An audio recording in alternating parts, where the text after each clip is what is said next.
जिवंत देव, सो पवित्र प्रभू येशू ख्रिस्ताच्या नावाला धन्यवाद देऊ। इब्री लोकास पत्र्याचा 13वा अध्याय पहिल्या वचनापासून मी आपल्यासाठी वाचतो।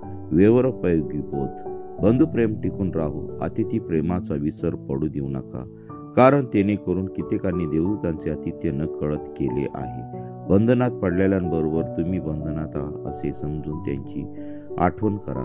आपणही देहात आहो म्हणून पीडितांची आठवण ठेवा। लग्न सर्वस्वीय आदरणीय असावे व अंथरूण निर्दोष असावे। जारकर्मी व व्यभिचारी यांचा न्याय देव करील। तुमची वागणूक द्रव्य लोपा वाचून असावी। जवळ आहे तेवढ्यात तुम्ही तृप्त असावे, कारण त्याने स्वतः म्हटले आहे की मी तुला सोडून जाणार नाही व तुला टाकणार नाही। म्हणून आपण धैर्याने म्हणतो, प्रभू मला सहाय्य करणार आहे, मी भिणार नाही। मनुष्य माझे काय करणार? पुढाऱ्यांची निष्ठा, जे तुमचे अधिकारी होते त्यांनी तुम्हाला देवाचे वचन सांगितले, त्यांची आठवण करा। त्यांच्या वर्तणुकीचा परिणाम लक्षात आणून त्यांच्या विश्वासाचे अनुकरण करा। येशू ख्रिस्त काल आज युगानुयुग सारखाच आहे। विविध आणि विचित्र शिक्षणाने बहकून जाऊ नका, कारण ज्याकडून आचरण्यास लाभ नाही अशा खाद्याने नव्हे तर कृपेने अंतःकरण स्थिर केलेले असणे चांगले। आपल्याला अशी वेदी आहे की जिच्यावरचे खाण्याचा अधिकार मंडपाची सेवा करणाऱ्यांना नाही, कारण ज्या पशुचे रक्त पापाबद्दल प्रमुख याजकाच्या द्वारे परम पवित्र स्थानात नेले जाते त्यांची शरीरे तळाबाहेर जाळण्यात येतात। म्हणून येशूनेही स्वरक्ताने लोकांना पवित्र करावे म्हणून वेशीबाहेर मरण सोसले, तर आता आपण त्याचा अपमान शोषित तळाबाहेर त्यांच्याकडे जाऊया। कारण आपल्याला येथे स्थायिक नगर नाही, तर जे नगर पुढे येणार आहे त्याची आपण वाट पाहत आहोत। म्हणून त्याचे नाव पत्करणाऱ्या ओठांचे फळ असा स्तुतीचा यज्ञ आपण त्याच्याद्वारे देवाला नित्य अर्पण करावा। चांगले करण्यास व दान करण्यास विसरू नका, कारण अशा यज्ञांनी देव संतुष्ट होतो।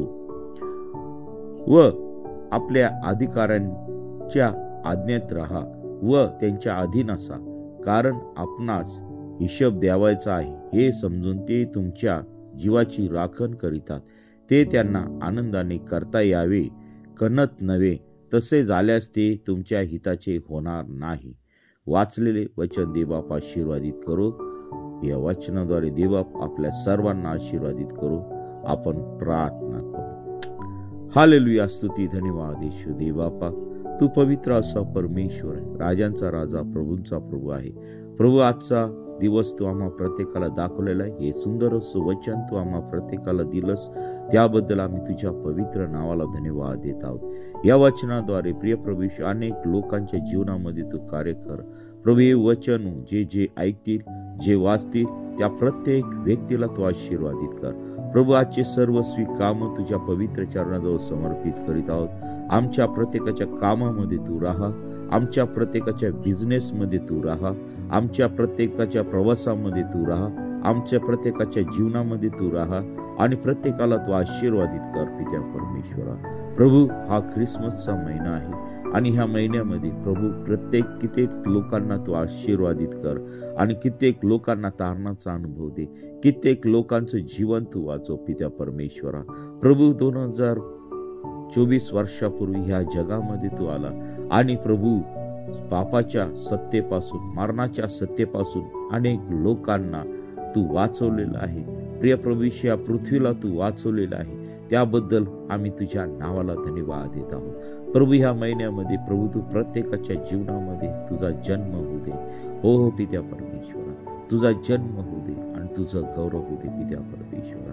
पापी स्वभावाला मारून टाकण्यासाठी प्रिय प्रभू तू आम्हा प्रत्येकाला तू सहाय्य मार्गदर्शन कर। आमचं जीवन बदलून टाक प्रभू। तुझ्या जन्माद्वारे आमच्या जीवनातील आजार निघून जाऊ दे। तुझ्या जन्माद्वारे प्रिय प्रभू आम्हाला नवीन जीवन प्राप्त होऊ दे। ओ हालेलुया, स्तुती धन्यवाद येशू देवबापा। पापाचा स्वभाव आम्ही खेळून टाकावा यासाठी प्रिय प्रभू तू आम्हाला सहाय्य मार्गदर्शन कर। आमचं जीवन पवित्र शुद्ध असं तू कर आणि प्रिय प्रभू आजचा दिवस तू आशीर्वादित तू कर। प्रिय प्रभू येशू, जे प्रवासामध्ये आहेत त्यांचा प्रवास तू आशीर्वादित कर. प्रभू, जे कामाला गेलेले आहेत त्यांचे काम तू आशीर्वादित कर. प्रभू, जे भयानक अशा आजाराने ग्रस्त आहेत त्यांच्या जीवनातील सर्व आजार नास येशूच्या नावामध्ये काढून टाकत आहे. जे सैतानाच्या बंधनामध्ये आहेत ते सर्व सैतानी बंधन येशूच्या नावामध्ये काढून टाकत आहे. हो पित्या परमेश्वरा, प्रभू जे आजारी आहेत प्रभू त्यांना तू स्पर्श कर. सर्व साथीच्या आजारापासून, सर्व थंडीपासून प्रिय प्रभू येशू आम्हा प्रत्येकाचं तू रक्षण कर. आणि प्रभू तुझ्या वाचनामध्ये वाढण्यासाठी, तुझ्या प्रार्थनेमध्ये वाढण्यासाठी प्रिय प्रभू येशू तू आम्हा प्रत्येकाला तू सहाय्य मार्गदर्शन कर. प्रभू आजचा दिवस तुझ्या पवित्र चरणाजवळ समर्पित करत आहे. प्रभू जे नशेत आहेत, निराशेत आहेत, व्यसनात आहेत अशा प्रत्येकाचं जीवन तू बदलून टाक. आणि प्रभू त्यांना तू आपल्या खेळलेल्या हाताचा तू स्पर्श कर. प्रभू आजचा दिवस सर्वस्वी तुझ्या पवित्र चरणाजवळ समर्पित करत आहोत. इथून पुढची वेळ काळ सर्व काही तुझ्या पवित्र चरणाजवळ समर्पित होत. प्रार्थना येशूच्या नावाने मागतो म्हणून आहे. आमेन, आमेन, आमेन. देवबाप सर्वांना आशीर्वादित करो. आणि प्रियांनो, हे वचन जास्तीत जास्त लोकांपर्यंत शेअर करा. एक वेळेस लाईक केलं नाही, सबस्क्राईब केलं नाही तरी चालेल, परंतु हे वचन वाचा, या वचनाचा मनन करा आणि देवाच्या आशीर्वादाचा अनुभव घ्या. आमेन.